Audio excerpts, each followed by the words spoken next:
Чего бы такого съесть, чтобы похудеть? Как говорится, в каждой шутке есть доля шутки. И в этой тоже, потому что сложная для организма еда действительно существует. Здравствуйте, меня зовут Ирина, мне 60 лет, и я худею. За 7 месяцев уже сбросила 9 килограммов, и сегодня я расскажу вам увлекательную историю про препятствия, которые приходится преодолевать калориям на пути от пищевода к жировому складу. И о том, как нам, женщинам 40+, максимально усложнить им жизнь, а значит увеличить вероятность, что они доберутся туда не все. 500 калорий на упаковке никогда не равны 500 калориям у вас в животе. В этом видео мы разберем, почему стейк дороже котлеты, почему холодная картошка лучше горячей, как плита помогает калориям преодолевать препятствия и действительно ли после 40 все простые способы похудеть не работают. Без весов, без голода и без мифов. Только наука и биохимия здравого смысла. Если вы тоже не верите в сказки про волшебные таблетки и хотите понимать, как на самом деле работает ваше тело, подпишитесь на канал. Мы здесь возвращаем контроль над весом и самочувствием с помощью науки, а не мифов и голода. Чтобы понять, где и какие выставлять препятствия, проследим путь калорий. И этот путь начинается не тогда, когда мы кладем в рот первый кусок, а в тот момент, когда, раскладывая на столе только что купленные продукты, вы обдумываете меню. Думайте как следует. Потому что не только что именно вы будете готовить, а и каким способом и в каком виде подадите, может либо облегчить калориям дорогу к вашему жировому депо, либо усложнить. И речь пойдет не о жарить или варить, как вы могли бы подумать. Сейчас это для нас не важно. А о том, как долго жарить, варить, тушить или запекать, как мелко резать и насколько горячим подавать. Отвлечемся на минуту и посмотрим, что делает наш организм с едой. Сначала мы жуем и размягчаем еду во рту. Потом по пищеводу еда попадает в желудок, где она долго обрабатывается механически и химически, превращаясь в жидкую кашицу. И вот на этом этапе превращения твердого в жидкое кроется наш первый шанс потратить калории, еще не встав из-за стола. Дело в том, что пищеварение, как и все в этом мире, не бесплатно. Каждое движение ваших челюстей, каждое сокращение мышц желудка и каждая капля соляной кислоты имеют стоимость для организма. Мы тратим на это часть энергии, поступающей с пищей. Это энергетический налог, который наше тело платит за право усвоить калории. И наша с вами задача сделать этот налог максимально высоким. Не совершайте работу за свою пищеварительную систему.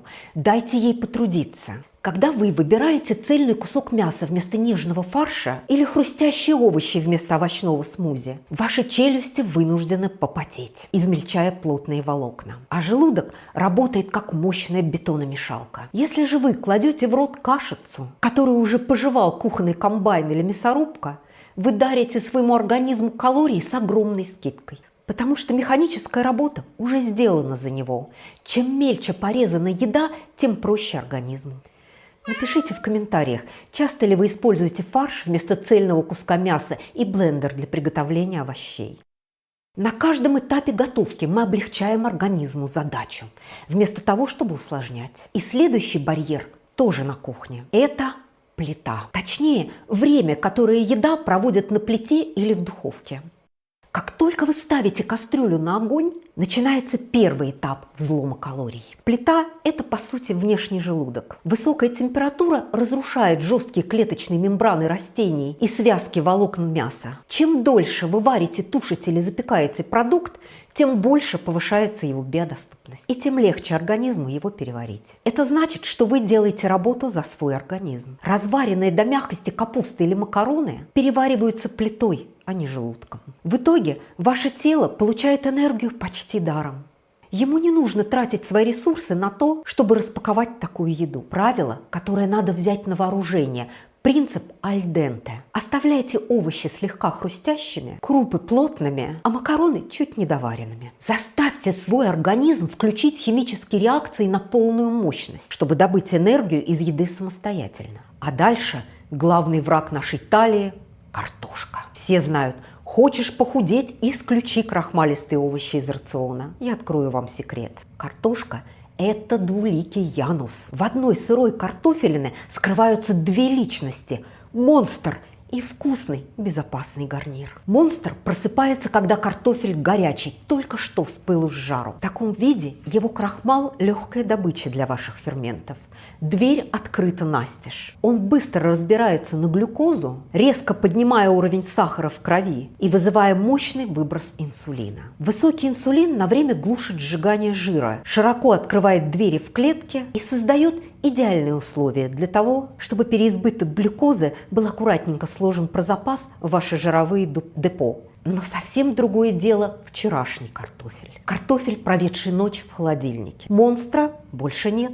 Он замерз. И у картошки осталась только одна личность, вполне дружелюбная и не более опасная для талии, чем гречка. За 12 часов в холодильнике произошла биохимическая трансформация крахмала, называемая сложным словом ретроградация. Под воздействием холода молекулы крахмала меняют форму. Они словно скручиваются и слипаются в плотные комки, превращаясь в так называемый устойчивый резистентный крахмал. Этот крахмал уже не так просто вскрыть и разобрать на сахар. Если горячий картофель – это открытая дверь для ферментов, то холодный – дверь с хорошим замком. Для вашего организма это уже не просто еда, а еда, ведущая себя как пищевые волокна. Ваши ферменты ломают зубы об эти новые молекулы, переваривать их становится гораздо сложнее. И часть калорий пролетает тонкий кишечник, не останавливаясь, и попадает в толстый, где вместо того, чтобы кормить ваш жир, кормят вашу полезную микрофлору. И возвращается организму медленно и без инсулиновых истерик, увеличивая расход калорий на свою переработку. Усваиваемая калорийность картофеля и без того не слишком высокая, может упасть примерно на 8-10%. Часть крахмала превращается в резистентный и ведет себя как клетчатка, становясь куда более дружелюбным для талии. И я вам даже больше скажу, повторное нагревание и охлаждение еще немного снижает долю доступных калорий за счет роста резистентного крахмала. Не до бесконечности, но пару раз такое можно проделать. Подавайте картофель на следующий день холодным или теплым, ни в коем случае не горячим. Поделитесь этим видео с подругами, которые отказывают себе в любимом картофельном гарнире. Итак, мы оставили овощи хрустящими, не стали использовать мясорубку и остудили картофель. Но самое сложное препятствие ждет калорий впереди. Внутри нашего тела работает обменник с грабительской комиссией, где они могут потерять от 2 до 30% своей стоимости. Триллионы клеток в тканях нашего организма отвечают за то, чтобы двигались, дышали, переваривали пищу, могли принести тяжелую сумку из магазина и вообще за то, чтобы мы жили. Каждая клетка – это целый город, в котором есть свои управленцы, строители, химическая лаборатория, электростанция, транспорт и даже служба безопасности. Как городам необходимо электричество и строительные материалы для поддержания инфраструктуры, так и клетки не могут обойтись без макроэлементов, из которых они получают энергию и материалы для строительства и обновления тканей. Когда еда поступает в организм, клетки города, участвующие в переработке пищи, объединяются для общей цели – разложить продукты до элементов, которые организм может переработать, транспортировать и усвоить. И это огромная работа. И как любая работа, она не делается бесплатно. Затраты организма на это в среднем составляют около 10% от калорий, которые поступают нам с пищей. Это называется ТЭП – термический эффект пищи.